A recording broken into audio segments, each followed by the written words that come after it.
It's a few days before Halloween 2024, and I figured this would be a good time to give you my list of 12 horror novels that I want to reread.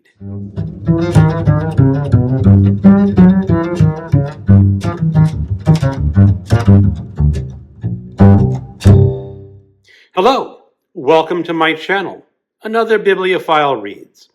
My name is Greg, and this is the fifth in a series of videos that I'm doing of genres that I want to reread. I'm going to give you a list of 12 horror novels. These are not necessarily the best horror novels that have ever been written, so it's not a top list. But it is a list that intrigues me. These are all novels that I have read sometime in my past, and I'm curious about rereading them. Rosemary's Baby by Ira Levin, originally published in 1967. It was one of the best-selling horror books of the 70s, and it was turned into a rather famous movie. It features Rosemary. She's a young woman living in New York City. Her husband is an actor, and they have just moved into a Gothic Revival style apartment. It's known as the Bramford. It has a history of murder and witchcraft. Rosemary wants a baby. The husband wants to wait. And let's just say things happen in this book. It's been a number of years since I've read it. I do remember the final scene, though. The Exorcist by William Peter Blatty, published in 1971. This is again a horror novel that got a rather famous movie adaptation. It is roughly based, or should I say, inspired by a 1949 case of supposed demonic possession in Washington, D.C., which is why William Peter Blatty set this novel in Georgetown. It features a young girl, Reagan. Her mother is an actress. She is making a movie in Washington, D.C. But she befriends an entity known as Captain Howdy, and she becomes possessed. Or does she? I think this is a really fascinating novel because it builds up that Catholic belief in the devil and possession very well. I have read the paperback a long time ago, and I listened to the audiobook narrated by the author. If you have not listened to that audiobook, you should. He has a deep, gravelly voice that just perfectly fits the tone of this book. So I do have a Kindle version. I do have my audio version, and I think I'm going to read and listen in tandem for this next reread. Interview with a Vampire by Anne Rice, originally published 1976. I have a rather harsh opinion of Anne Rice, or maybe harsh is a little too strong. I just don't normally get along with her books. I started with The Vampire Lestat, and then progressed to Interview with the Vampire, and then on to The Queen of the Damned. Queen of the Damned made me want to throw the book across the room. It was an audiobook, so I couldn't really throw the book across the room, but her interpretation of vampires just does not gel with me, generally speaking. But this book gets listed as many people's favorite, or one of their favorite horror novels of all time. So I want to revisit this book. I listened to the audiobook the last time, so I will have to scrounge myself up a Kindle copy or a paperback copy and see if my interpretation of why I dislike her vampires holds true, or can I see what other people see in loving this vampire book? The Damnation Game by Clive Barker, originally published in 1985. This is Barker's first novel. Out of the novels that I have read by him, I still think this is his best. He was working in his youth and probably working in that white heat, coming off his famous collection of short stories, The Books of Blood. It is the story of Marty, who has a gambling issue, and he has been recently released from prison, and he is hired by a very rich man known as Whitehead. He's one of the wealthiest men in Britain. And let's just say Whitehead is involved in some rather unsavory aspects of life. And I remember when I first read this, it was the summer that I was living in Florida on my own, and it's getting totally wrapped up in this story. You get to meet the razor eaters, which is a rather nasty group of human beings. Or are they human beings? I can't quite remember. So I want to revisit this novel. It was such a good novel. His short stories, The Books of Blood, are such good short stories. But something happened to Clive Barker. Somewhere along the way, I think Barker lost his writing mojo. Probably after he started making movies, where his attention was drawn away from the page and turned to the screen. I can't think of a great Barker story or novel that he wrote after starting the movies. But this is why I wanted to revisit The Damnation Game, because it's a damn good novel. The Song of Kali by Dan Simmons, originally published in 1986. Dan Simmons has quite the reputation as an author. He writes horror novels. He writes mystery novels. He writes science fiction novels. He has written perhaps one of the top 10 science fiction novels of all time, Hyperion. His horror novels are also really good. The historical horror story, The Terror, about going to the Northwest Passage, is one of the best horror novels written in the past 50 years. Carrion Comfort is another great horror novel that he wrote in the late 80s or 90s. But I'm turning to The Song of Kali. This was his first novel, if I'm not mistaken, written in that white heat of youth, and is the story of an American literary magazine critic who's going to Calcutta to talk about a legendary poet named Das. And Das is involved in some rather strange supernatural happenings. And I found this novel so fascinating when I originally read it back, I think it was in the late 90s or the early aughts. So I want to go back to Simmons' roots and see those seedlings that grew him into such an enormously talented author. It, by Stephen King, originally published in 1986. King was well established as a horror author when this came out, but it was huge. It was over 1,000 pages long, and a lot of people said, you can't write a horror novel that long, but King did. And I read it when it first came out. I remember buying that book at Crown Books when it went on the 40% off bestseller list and just devouring that story. I was still a young man at that time, and it still gets listed as many people's favorite horror novel, or at least in their top 5 or 10 favorite horror novels, except for one scene. If you have not read this book yet, I will not tell you what that scene is. However, when I read that in my 20s, that scene did not bother me at all. I think that scene was a little bit edgy, or not edgy, a little bit risque even for the times it was written in, and it has grown even more so.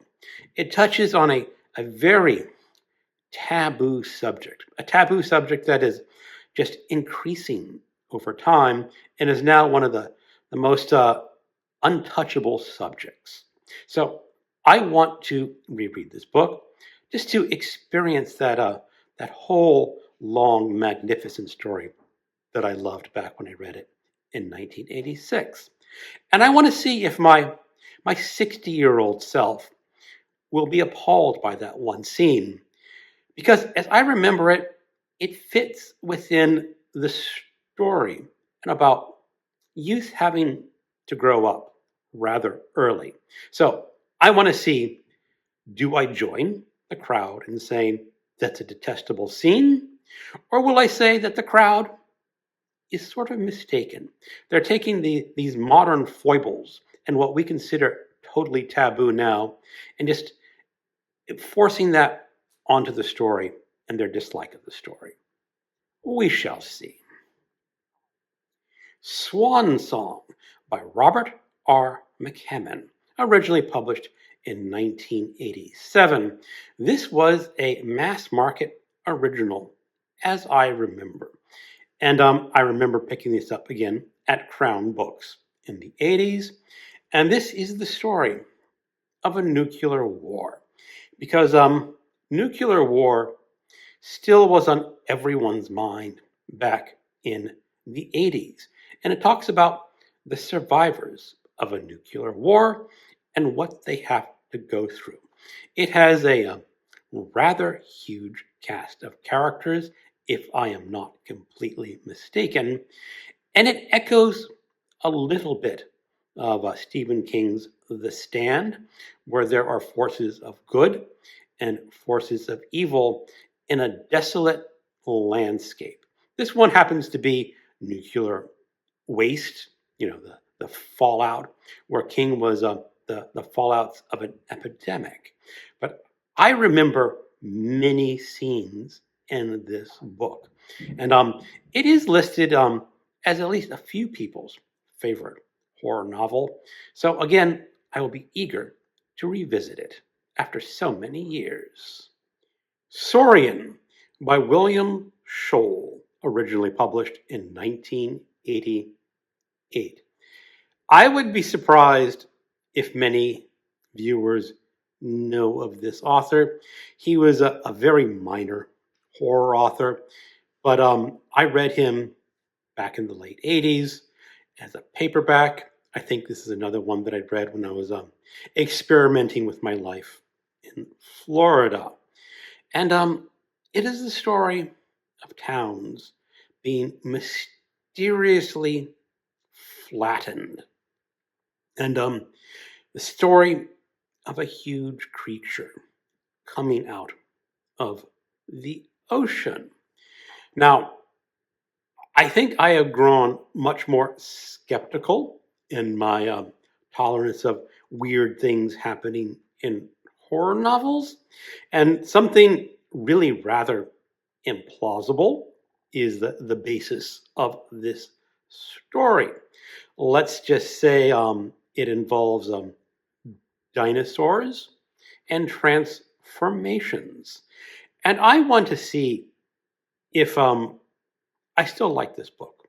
I remember reading this in my Florida apartment and just being totally absorbed by the story and never really questioning how this story could be true. I'm guess rather infamous at this point in my life for just being very skeptical in horror stories or fantasy stories when the author steps out of the realm of possibility too far. And I saw this as a Kindle sale one day, and if you know me, I cannot resist a Kindle sale book. The paperback original is probably pretty hard to find nowadays, and knowing the way the internet goes and paperbacks from hell goes, it's probably pretty expensive, but the Kindle is cheap. So that's why I picked it up, and now it's just getting on to rereading it. Feast by Graham Masterton, originally published in 1988. If you can find one of the original paperbacks, grab it. It has a really magnificent step back cover. And Graham Masterton is one of the modern masters of horror. This one may not be his most popular novel, but it is the one that really got me going. It is the story of a restaurant critic visiting New England with his son, and his son gets involved in a cult. And not to be too shocking, but this is the story of religion and mystery and cannibalism. The worst kind of cannibalism. This is self-cannibalism, where members of the cult, in order to gain status, have to start eating themselves. You start with a finger and eat your finger and progress onwards. And I found that such a wonderful little horrific plot twist. If you ever watch the channel Cliff's Dark Gems, he might mention that his wife hated this book so much that she had to throw the book away. Fortunately, I don't think she threw away the valuable old step-back cover, just a normal paperback. And if you're looking for this book on Amazon, it is no longer called Feast, it is called Ritual. But as I understand it, it's going to be the same text inside. The Relic by Douglas Preston and Lee Child, originally published in 1995. If I remember everything correctly, this was just going to be a standalone horror novel. The novel did generate a sequel, and from that sequel, they took one of the main characters, Agent Pendergast from the FBI, and turned that not so much as a horror series, but sort of a detective series or a mystery series with just a touch of the supernatural. But in this story, the Museum of Natural History in New York City is going to be opening a new exhibit. And it's one of their big exhibits. They're expecting huge crowds of people. Except that people just start turning up, dead, murdered in brutal and mysterious ways. This is sort of a Lovecraftian horror story mixed with just a little bit of science. And when I read this book, oh man, I was enthralled with the murders in this museum, because you get to visit the Museum of Natural History, some of its back corridors that the normal people don't get to see. And who could not love history? And who could not love murder and monsters? The Descent by Jeff Long, published in 1999. Sometimes this book will be classified more as a thriller, but it does have horror elements to it. And to start off, let's talk about hell. Humans have always talked about hell, the mythology of hell. But why do humans have this mythology of hell? Well, it turns out that there is a city under the earth, deep under the earth, in a vast cave system. It is inhabited by proto-humans that sort of look like our classic devils. And a path has been discovered. It's either the Kalahari Desert or the Himalayas, But somewhere along that way, people have discovered that you can travel this path down deep, deep into the earth and discover that hell is an actual city inhabited by terrifying beings. So there in itself is just a great story. Hell under the earth. And most of this book takes place on a caving expedition as people are working their way slowly towards hell. The Ruins by Scott Smith, originally published 2006. It is the story of two couples trapped in the Mexican jungle. And they are around the ruins where something is growing. Something may actually want to eat them. Now, Scott Smith is a really fantastic author, and unfortunately, Scott Smith has only published 2 novels. His first, A Simple Plan, is about brothers who discover a wrecked plane with a large amount of cash inside. And the idea is that wouldn't it be better to keep the cash for themselves? Then it took him about 10 years to write The Ruins. If I remember correctly, he talked about, probably in a newspaper article, him trying to write a 1,000-page novel that just went absolutely nowhere. And then he dashed off The Ruins, trying to get his writing mojo back. And it is quite a fascinating story. It is a horror story, and it has a limited number of characters. Sometimes books work really well with a limited cast and a horrifying element somewhere in the Mexican jungle. Dead Sea by Tim Curran, originally published 2012. I love Lovecraftian horror stories. I like cosmic horror stories. And this is the story of a ship that gets transplanted into a new space. It is a space between space. It doesn't really exist in this world, but in this world there are sea monsters, there are ghost ships, there are the undead. The ship is somewhere, and it's called something like Graveyard of the Atlantic, a huge dead sea filled with horrifying things. I read this book and I rather enjoyed it, and then I kind of forgot about it. Until one day I was scrolling through Amazon Kindle sales and I saw Dead Sea for $1.99. And then I remembered that vast Dead Sea full of horrifying things, and I told myself, let's go take a look at that book again.